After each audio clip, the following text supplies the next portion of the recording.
Todd Dunn here on November 9, 2017. Despite it getting down to 26 degrees last night, the putty had gotten to the point where I could do a rough sand on it this morning, and I just finished putting the first coat of paint on the repair.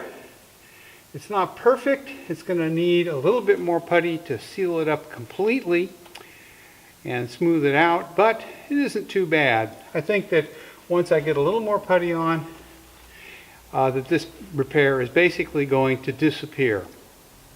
So what I'd like to do today, because this will be the last video on this project, because what's left is just sand, maybe a little more putty, paint, sand, paint, etc. until I get finished.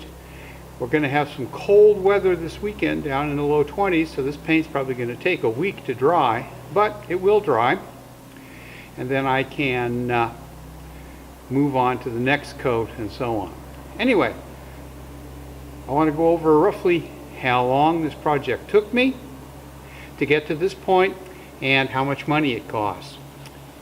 I have gone back and added up my time, and I'm basically at about 8 hours to get to this point. So that's 8 hours of my labor. Materials cost came to about $30, of which about half of that was for wood. Douglas fir is a little more expensive than I remembered. This is about $13, $14 worth of clear vertical grain Douglas fir in here. And then the balance of that, probably another $15, $16, was for things like epoxy filler, wood screws, sandpaper, paint, and just miscellaneous stuff. So about 30 bucks. Now, if I had hired this done, let's say it might have gone, well, a little bit faster. Probably not, because I work fairly quickly. But so 8 hours of labor. That would be in the neighborhood of $500 to $600, depending on exactly what the local labor charge was. Plus, I probably would have been billed about $50 for material and shop supplies. So somewhere between $550 and $650 to do this repair. And as I said, it cost me about $30 and 8 hours of my time. Anyway, that wraps up what I'm going to show you about this, because you really don't need to see me sanding and painting, etc.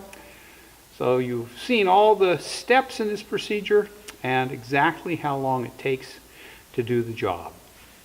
I still have 3 planks to replace, but they're back aft on the hull around midships, and I don't have a lot of space in there between this boat and the boats adjacent to it. So there really isn't room to put the camera in and set up lights and everything, so I won't be filming those. But I will be working on them. And I will also be putting the solar panel back on the sailboat and getting it wired up so that it'll be ready for spring. Okay. Anyway, hope you enjoyed it. Thanks a lot for watching. Give me a thumbs up if you liked it. And please subscribe to my channel.